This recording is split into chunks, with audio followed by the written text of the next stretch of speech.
시카고 팡스입니다. 하나님께로서 보낸 짐을 받은 자가 있었으니 이름이 요한이라. 저가 증거하여 왔으니 곧 빛에 대하여 증거하고 모든 사람이 자기로 인하여 믿게 하려 함이라. 요한복음 1장 6절의 말씀입니다. 세 번째 요한복음입니다.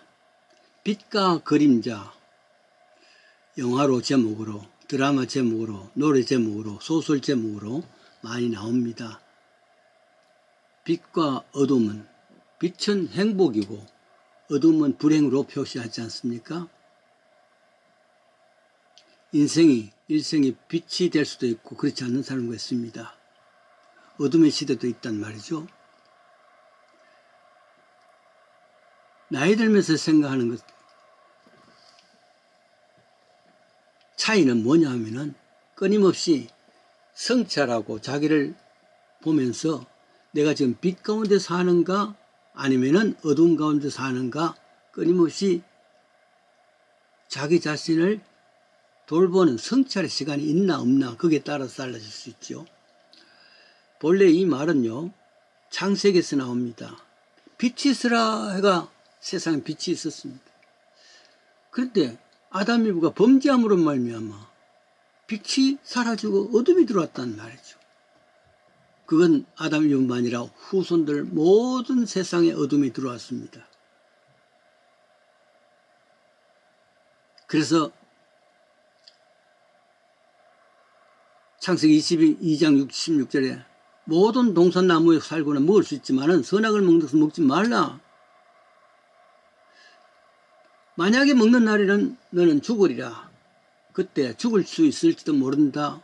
죽을지 모른다. 이런 이야기 아닙니다. You will surely die. 너 틀림없이 죽는다.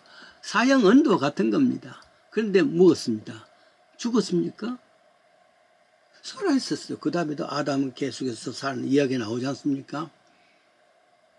그런데 그때 죽었다는 것은 어저께 이야기했죠. 지난주에. 생명은 두 가지가 있습니다.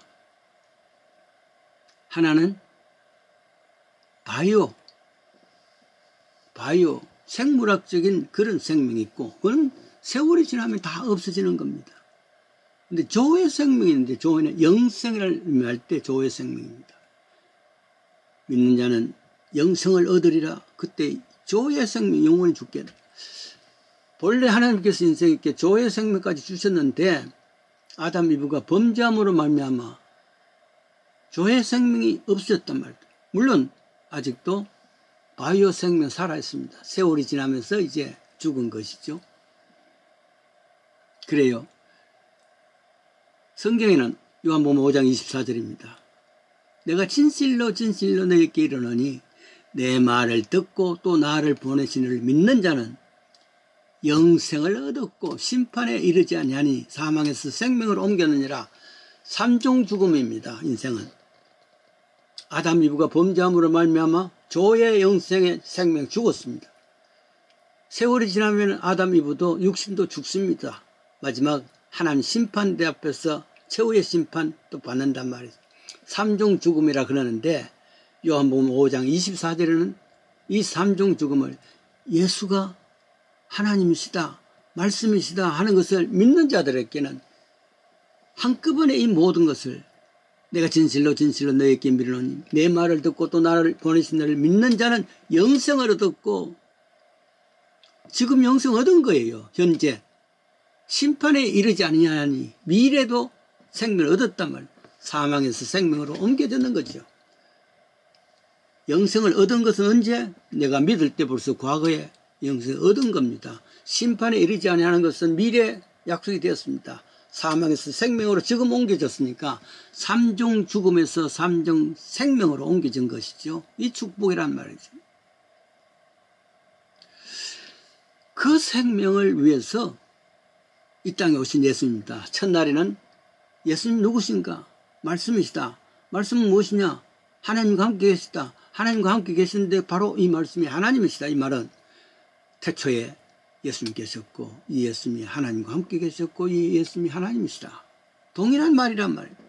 그런데 그 예수님의 그릇 안에 무엇이든가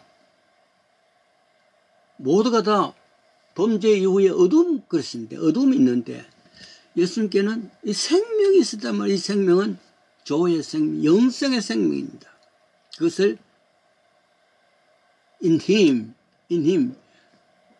그 안에는 in him was light라고 했습니다. was life 생명이 있단 말이에요. 이 생명은 어떤 생명이냐? 사람들로 하여금 빛된 사람들의 빛이란 말이에요. 그 빛은 무슨 빛이냐? 어두움을 비춰지는 것이 빛이 아니겠습니까?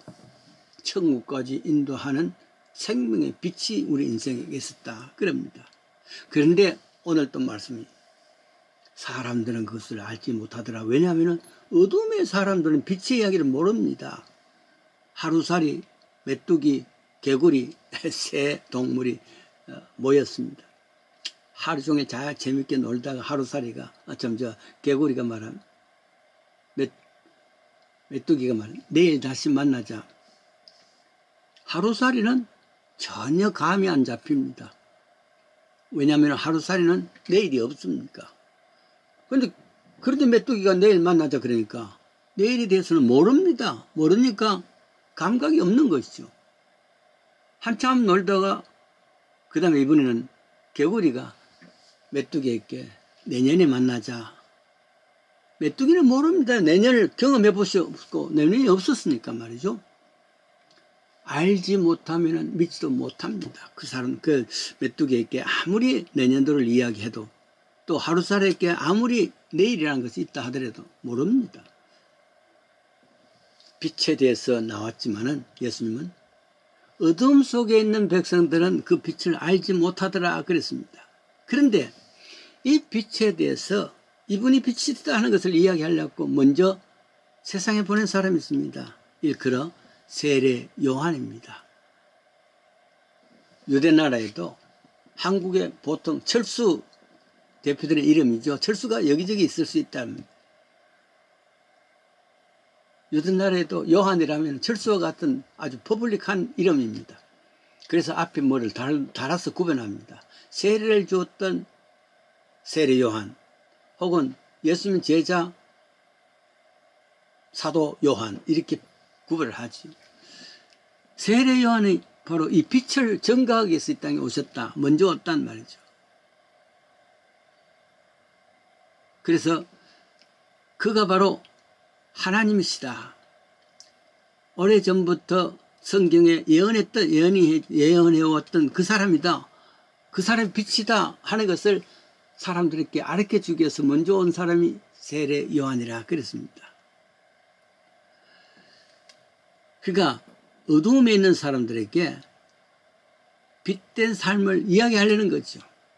일찍이 하나님께서도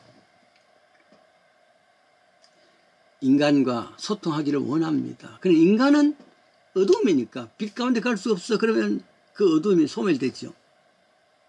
그래서 하나님께서 인간에게 끊임없이 소통을 원하시는 방법을 찾습니다. 인간의 양심이 있죠. 잘못하면은 두근거리고 잘하면 기분이 좋고, 자연이 있습니다. 자연을 보고 이 아름다운 자연을 누가 만들었을까? 그러니까 하나님을 이야기합니다. 이 간접적인 하나님과 인간의 소통이죠. 역사를 이야기합니다. 역사를 쭉 보면서 악한 역사는 결국 망한 것이다. 범죄한 역사는 망하더라. 이걸 보여주는 것이죠. 그러다가 마지막에는 이번에는 당신의 종을 임명해서 선지자로 예언자로 보냄을, 그런 사람을 예언자라 선지자라 그럽니다. 세례 요한도 바로 나 대신 간접적으로라도 내 이야기를 좀 해달라 하고 보낸 선지자란 말이에요. 그래서 나와서 정언입니다. 정언자가 되었단 말이죠. 어떤 정언? 요한복음 1장 1절의 정언이고 1장 4절의 정언입니다. 3장 16절의 정언입니다. 말하자면은 태초에 하나님께서 말씀으로 오셨다. 이 말씀이 하나님이시다.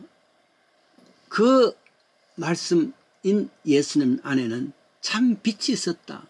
그 빛은 사람들의 그 생명은 사람들을 빛으로 인도하는 생명이었다. 그렇게 이야기합니다. 그러면서 우리에게 사도 세례 요한을 통해서 세례 요한이 정인자가 되듯이 우리에게도 정인자가 되어달라 그럽니다.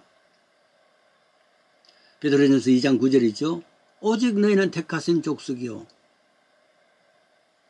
이는 너희를 어두운 데서 불러내어 귀한 빛에 들어가게 하신 자의 이름을 더욱 선전하게 하려니라. 증거하기 위해서 불러냈다 그 말이죠. 어떤 증거? 그는 하나님이시다. 그 안에 참생명이 있다. 믿는 자는 영원히 멸망치 않는 참생명을 얻을 것이다. 이 약속을 주시는 겁니다. 믿음은 다른 것이 아니죠. 요한이 증거했던 이 증거가 참인 것을 믿고 아멘으로 받아들일 때 참 믿음이고 복음을 믿는 자들 아니겠습니까? 우리가 이 복음을 받아들임으로써 모두가 다 영생의 소유자가 되기를 원합니다. 기도하겠습니다.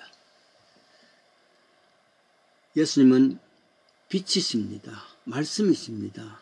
이 사실을 어두운 데서 사는 사람들은 알지 못했습니다. 이것을 증거하기 위해서 세례 요한이 있었듯이 우리 또한 빛 가운데 들어가서 그 예수님의 말씀을 통해서 다른 사람에게 정인이 될 수 있는, 정인자가 될 수 있는 복된 삶 살게 도와주시옵소서. 예수님 이름으로 기도합니다. 아멘.